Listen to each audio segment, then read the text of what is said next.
السلام علیکم پیارے دوستوں، کی حال ہے؟ امین کرتا ہوں کہ تمام دوست ٹھیک ہوں گے۔ میرے دوستوں، میں اس وقت مسجد نبوی میں کھڑا ہوں اور یہاں پر صبح کے تقریباً 6:30 کا ٹائم ہے۔ یہ جو آپ کو سامنے پنکھے چل رہے ہیں اور اس کے ساتھ یہ جو محراب نما نظر آ رہا ہے، یہ وہ جگہ ہے جہاں پر ہمارے پیارے نبی صلی اللہ علیہ وسلم بیٹھ کر خطبہ دیا کرتے تھے، جسے اصحاب صفہ بھی کہا جاتا ہے۔ جہاں سے علم کی روشنی، دین کی روشنی پھوٹی تھی، نکلی تھی، وہ یہیں پر تھی۔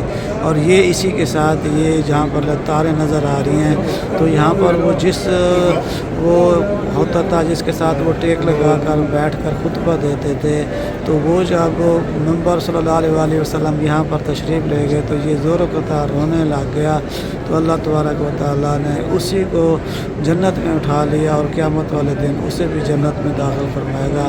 یہ وہ جگہ ہے جہاں پر نبی پاک صلی اللہ علیہ وسلم بیٹھ کر دین کی باتیں لوگوں کو بتایا کرتے تھے، سمجھایا کرتے تھے۔ تو تمام دوستوں نے گروپ میں میسیجز کیے تھے کہ ہمارے لیے دعا کیجیے گا، تو میں تمام دوستوں کو اللہ کو حاضر ناظر جان کر اللہ کے رسول کے حضرت محمد مصطفیٰ صلی اللہ علیہ وسلم کے روضے کے سامنے تمام دوستوں کے لیے تہ دل سے یہ دعا کرتا ہوں کہ آپ لوگوں کی جو بھی کوئی نیک تمنائیں، جائز دعا ہیں، اللہ پاک انہیں قبول فرمائے۔ اللہ پاک کو آپ لوگوں کو اس روزہ مبارک کی زیارت نصیب فرمائے اور آپ لوگوں کو بھی اس مقام پر لے کر آنے کا جذبہ عطا فرمائے۔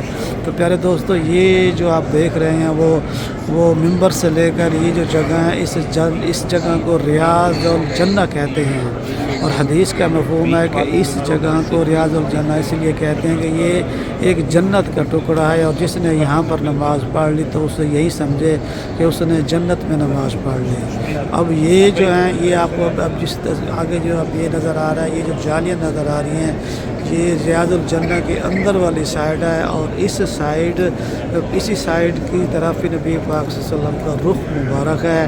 اور یہ جو باہر والی جالیاں ہیں، یہ آپ نظر آ رہی ہیں، اکثر آپ تصویروں میں بھی دیکھتے ہیں، تو یہ جالیاں اس نبی پاک صلی اللہ علیہ وسلم کے سر مبارک والی سائڈ ہے، اور انہی کے ساتھ یہ پہلی جالی جو ہے، اس میں حضرت محمد مصطفیٰ صلی اللہ علیہ وسلم، اور ان کے ساتھ جو دوسری جالی ہے اور تیسری جالی ہے، تو وہ ان کے پیارے دوست حضرت عمر بن عبد الخطاب، حضرت ابوبکر صدیق رضی اللہ تعالیٰ عنہ مدفون ہیں۔ اللہ پاک سے دعا کرتا ہوں کہ اللہ پاک میری بھی حاضری یہاں پر اپنی بارگاہ میں قبول و منظور فرمائے، اور آپ تمام دوستوں کے لیے بھی دعا کرتا ہوں کہ اللہ پاک آپ کو بھی اس گھر میں آنے کا جذبہ عطا فرمائے، توفیق عطا فرمائے۔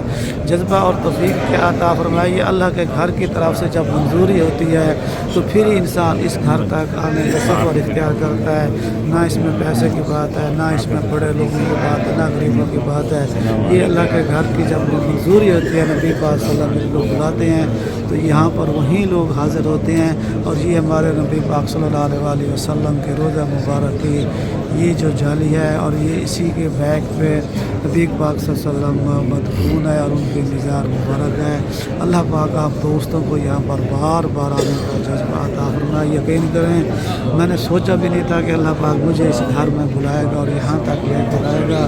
اتنا دل کو، ذہن کو سکون ملتا ہے کہ زندگی میں کبھی بھی کسی مقام پر بھی وہ سکون نصیب نہیں ہو سکا جو یہاں پر آ کے ہوا ہے۔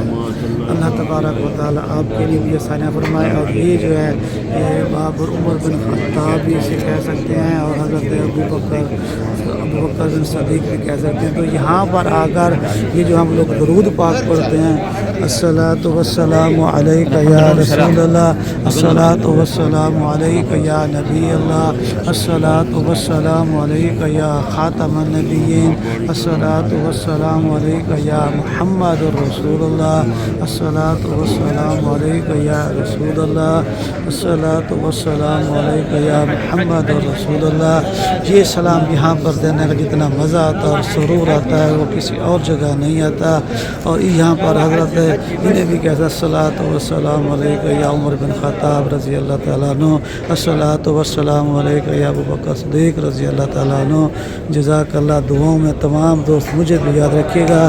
آپ لوگوں کی جو بھی خطائیں ہیں، اللہ تعالیٰ اس سے محبوب صلی اللہ علیہ وسلم کے روزہ مبارک کے صدقے وہ دور فرمائے، اور آپ کو اور مجھے بھی دین کے مطابق زندگی گزارنے کا جذبہ اور توفیق عطا فرمائے۔ زندگی پیارے دوستو بہت مختصر ہے، ایک دن کا بھروسہ نہیں ہے۔ روزانہ نماز یہاں پر پڑھتے ہیں، یقین کریں ہر نماز کے ساتھ 2 3 4 5 جنازے لازمی ہوتے ہیں۔ تو اس گلی میں جس کو موت آ جائے تو وہ یقیناً طور پر جنتی ہوگا۔ اللہ پاک آسانی فرمائے، اللہ پاک دین اور دنیا میں ترقی عطا فرمائے۔ یہاں سے میرے بھائی اب باہر آ گئے، تو یہ میں نے کہا تمام دوستوں نے میسیجز کیے تھے کہ ہمیں جو ہے نا اس ہمارے لیے دعا کیجیے گا۔ تمام دوستوں کے لیے تہ دل سے دعا کی ہے۔ اللہ پاک آپ کے لیے اور میرے لیے آسانی فرمائے۔ السلام علیکم۔